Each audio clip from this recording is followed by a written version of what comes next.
तो रामदेव अग्रवाल जी के बारे में तो आप सब जानते ही होंगे। एक जाने पहचाने हस्ती हैं जो मार्केट में चेयरमैन हैं मोतीलाल ओसवाल फाइनेंशियल सर्विसेज के। मैं तो देखिए बहुत ही उनको फॉलो करता हूँ रामदेव अग्रवाल जी को। तो उन्हीं के थोड़े से बातें आपको आज बताने वाला हूँ। एक इंटरव्यू में 18 नाउ इकोनॉमिक टाइम्स पर अगर आप देखते हैं न्यूज़ तो वहाँ पर उनका इंटरव्यू हुआ था। तो वहीं से मैंने कुछ बातें ली हैं। उन्होंने कुछ सेक्टर पर बताया है इन्वेस्टमेंट करने के लिए कौन से सेक्टर अट्रैक्टिव हैं। तो आप भी कई दोस्त होंगे जो रामदेव अग्रवाल जी को फॉलो करते होंगे और उनकी स्ट्रैटेजी को जो है आप फॉलो करते होंगे। तो चलिए बिना किसी देरी के आपको उसकी तरफ लेकर चलते हैं। तो he said that market has punished companies that has discretionary and have leverage and have warned that the impact of coronavirus on many sector would be prolonged। तो वो कहते हैं कि जो मार्केट है पुनिश कर रही है कंपनी को जो लीवरेज एंड डिस्क्रेशनरी थी, और वार्न भी किया है कि अभी कोरोना वायरस का जो इम्पैक्ट है वो अभी और भी उन पर चल सकता है। तो still Agarwal sees that emergence if deep value in selection stocks following the recent market correction. He is positive on the technology sector. Fundamentally strong technology sector will make a comeback faster, he said। तो देखिए वो जो है एक sector पर जो हैं positive हैं, जो कि है टेक्नोलॉजी सेक्टर।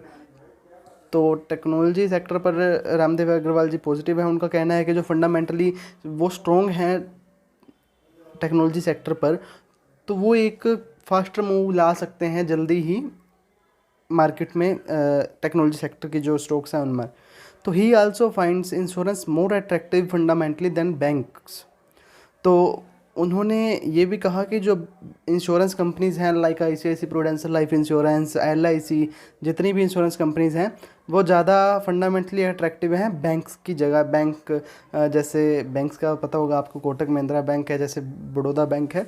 तो उनका कहना है कि जो इंश्योरेंस सेक्टर है, अगर आप बैंक्स में इन्वेस्टमेंट करना चाहते हैं तो आप उसकी जगह इंश्योरेंस सेक्टर में इन्वेस्टमेंट कीजिए।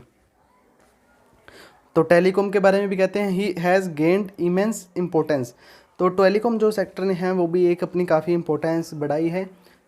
The competitive framework has completely changed from 10 to 15 to 2 to 3 players. तो कभी जो है 10 से 15 जो है कंपनीज हुआ करती थी टेलीकॉम सेक्टर में, जो कि देखते देखते अब 2 से 3 तक रह गई हैं।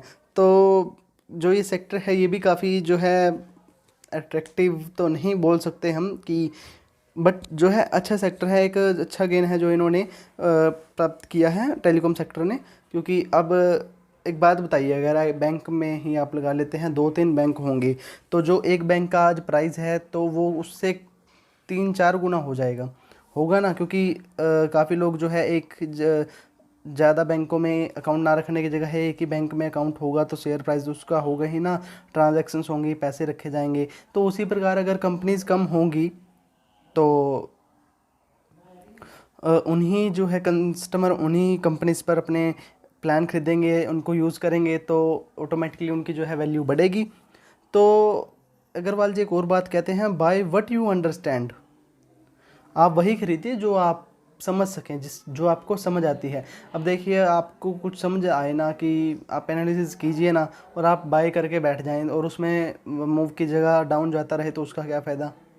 तो उसी प्रकार उनका कहना है कि आपको जो चीज़ समझ आती है उसी को बाय करें, सिर्फ फालतू की झंझटों में ना पड़े। क्योंकि आपने कहीं देख लिया न्यूज़ पर कि उस स्टॉक को बाय कर लो और बाय कर लो, यूट्यूब पर देख लिया।